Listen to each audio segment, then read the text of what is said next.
Улуттук статистикалык комитеттин маалыматы боюнча Бишкекте ар бир 7-чи үй бүлө батирди ижарага алып жашайт. Мамлекеттик ипотекалык компания турак жай алуу үчүн насыя бере баштады дегенде көпчүлүгү кубанган эле. Бирок ал сүйүнүч узакка созулган жок. Алгач жалаң мамлекеттик кызматкерлерге берилет деген насыяны орточо айлык менен күн көргөн жарандар ала алган эмес. Себеби анын шарты боюнча же баштапкы взносту төлөш керек, же күрөөгө кое турган мүлкү болууга тийиш эле. Маянасын айдан айга эптеп жеткирип жашаган калк баштапкы взносту төлөй алмак эмес. Ал эми күрөөгө кое турган мүлкү жок. Андыктан көпчүлүгү мамлекеттик ипотека алууга критерийлери туура келгени менен аны алуудан баш тартышкан.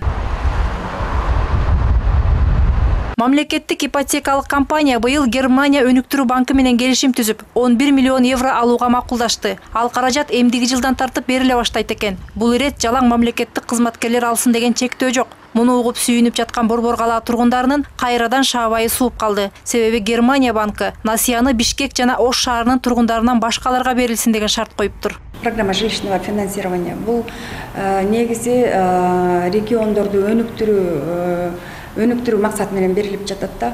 Ошондуктан Ош Бишкек Ош Бишкекте жашаган жарандар ала албайт.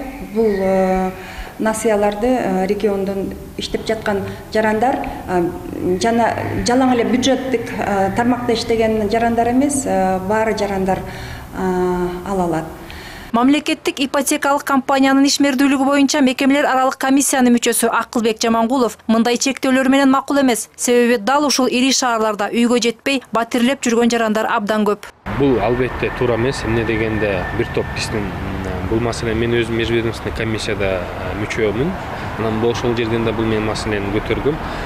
Азыр эми толугу менен бул маселе чечиле элек. Биз ошол эл аралык жана межведомственный комиссиядан да бул маселени көтөрүп, Ош менен Бишкекте чектөөнү алганга бардык аракетибизди жумшайбыз. Буюрса алабыз бул маселе. Ошондой эле насыя алам деген жарандын бир айлык кирешеси 450 евродон ашпоого тийиш. Бирок насыяны төлөө жөндөмдүүлүгүнө да көңүл бурулат экен.